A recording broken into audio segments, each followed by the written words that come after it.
est hétérogène cliniquement, qui va atteindre différemment les nourrissons, les jeunes enfants et les adultes. En effet, les lésions évoluent différemment à travers les âges, en atteignant essentiellement les convexités chez les plus petits, puis se localisant ensuite au niveau des plis, du visage, du cou et des mains chez les adultes. De façon intéressante, on note également une augmentation de l'incidence de la dermatite atopique aux âges les plus extrêmes, notamment au-delà de 65 ans ces dernières années, avec ce qu'on appelle en fait l'atteinte des eczémas de la personne âgée.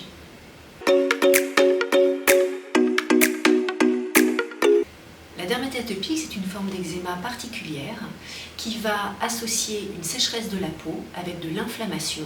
Les patients disent bien qu'ils ont la peau en feu. Ça se manifeste par des démangeaisons, des lésions qui vont être différentes dans le temps. Au début rouges, puis ça peut donner des petites bulles, ce qu'on appelle des vésicules, qui vont ensuite évoluer vers une libération de liquide, et donc c'est la phase suintante, évoluant vers une phase desquamative, ça pèle et ça guérit généralement sans cicatrice. Et les démangeaisons, qu'on appelle prurites, sont constantes au cours de l'ensemble de ces étapes de maladie. Alors à l'origine, je dirais au commencement, il y a une altération de la barrière cutanée. Cette peau, elle va être beaucoup trop perméable et on ressent une sécheresse. Donc l'anomalie numéro 1 dans la dermatite atopique, c'est une sécheresse de la peau qui va être d'origine à la fois génétique, mais c'est assez rare. On estime environ 10% des patients qui ont une mutation de certaines protéines de la couche superficielle de la peau qu'on appelle l'épiderme. Et dans plus de 90% des cas, on estime aujourd'hui que cette sécheresse de la peau, qui est à l'origine de la dermatite atopique, est d'origine environnementale, qui est due à notre changement de mode de vie dans les 70 dernières années, par l'exposition à la pollution, et puis une hygiène excessive, l'usage beaucoup trop fréquent de détergents, qui peuvent être également trop décapants pour notre peau. En effet, une chose très importante à comprendre, c'est qu'une peau normale est une peau comme un film plastique, un film alimentaire. On va mettre une goutte dessus, cette goutte, elle va rouler à la surface. Une peau de dermatite atopique qui va être trop sèche, qui va avoir une altération, c'est comme une peau, comme un papier buvard, comme une éponge, où cette goutte, en fait, elle va être complètement absorbée par la peau. La peau est trop poreuse. Ce qui induit donc l'exposition de l'individu atteint de dermatite atopique à tout un tas d'agresseurs environnementaux qui ne devraient pas pénétrer à travers la peau. Par exemple, des polluants, des détergents, des chimiques, des allergènes, des bactéries. Et tout ça va pénétrer à travers cette peau trop poreuse et trop sèche et aboutir à une inflammation. Parce que chacun dans notre peau, nous avons des cellules du système immunitaire qui sont un petit peu comme des gendarmes et qui, exposées à ces agresseurs de façon excessive, vont s'activer et vont essayer de rejeter ces agresseurs. D'où une inflammation qui est l'anomalie numéro 2 de la dermatite atopique. Et cette inflammation aujourd'hui, on la caractérise très bien et elle fait d'ailleurs l'objet de différents traitements beaucoup plus spécifiques que nous avions par le passé. Donc si on résume les deux mécanismes principaux de la dermatite atopique, c'est numéro 1, une sécheresse de la peau excessive, numéro 2, une inflammation. Oui, c'est une maladie très fréquente qui atteint entre 10 et 20% des enfants en France, 4% des adultes, ce qui correspond à peu près à 3 millions de Français aujourd'hui.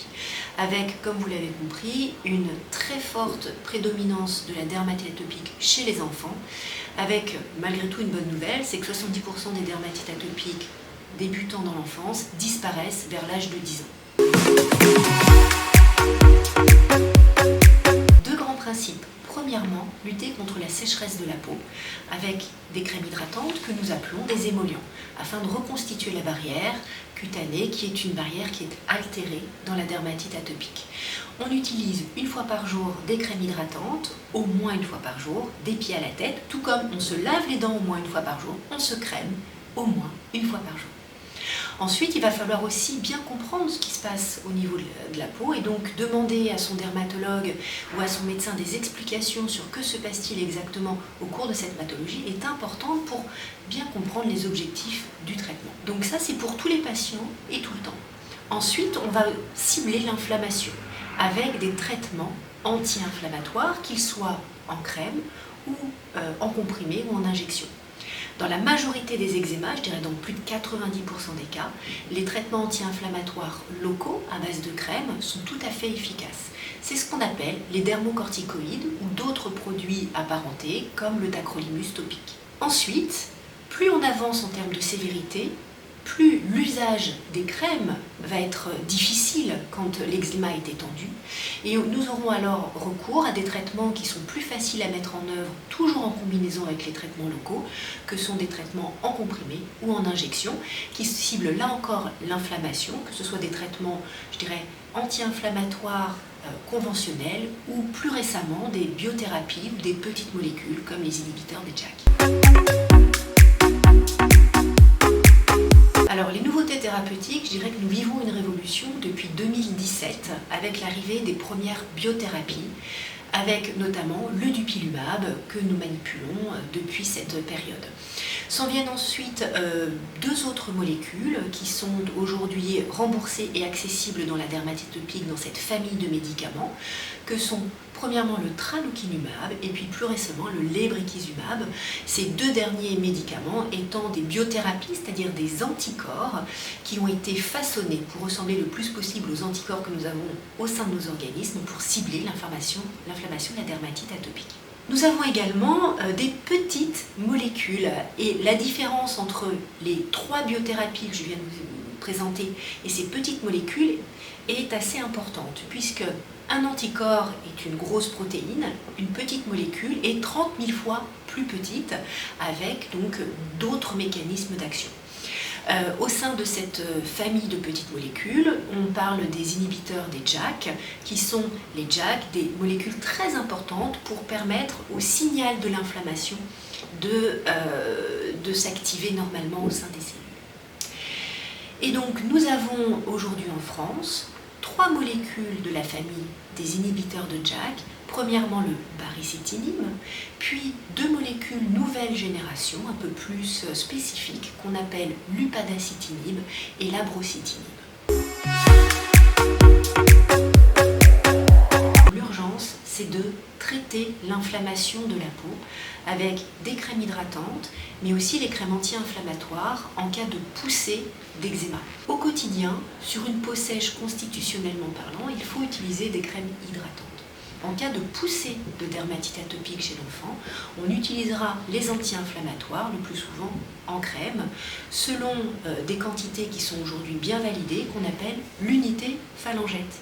En effet, il faut prendre un tube de dermocorticoïdes et pour comprendre les quantités à utiliser, il faut faire un trait bien dodu, l'extrémité de la dernière phalange de son index d'adulte, ce qui correspond en termes de quantité de crème à base de cortisone à la surface permettant de traiter 2 paumes de main. Souvent, quand on explique ça aux parents, ils ont tendance à dire on n'en utilise jamais autant. Effectivement, beaucoup de dermatites atopiques sont sous-traitées par méconnaissance des bonnes quantités à utiliser. On utilise une fois par jour ces crèmes à base de cortisone en cas de poussée jusqu'à ce que la peau soit redevenue belle et douce. On arrête, pas besoin de décroissance progressive et on reprend en cas de nouvelle poussée. Ensuite, l'importance d'utiliser ces crèmes à base de cortisone est majeure. On a montré que chez l'enfant, le fait d'avoir une dermatite atopique sévère sous-traitée favorisait la survenue des allergies alimentaires.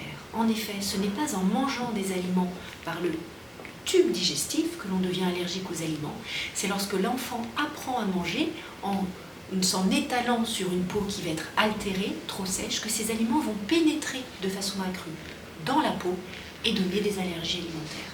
Ainsi, c'est vrai que chez le jeune enfant, la priorité et donc l'urgence, c'est de refermer la peau avec des crèmes anti-inflammatoires, c'est de faire cicatriser une dermatite atopique avec des crèmes hydratantes.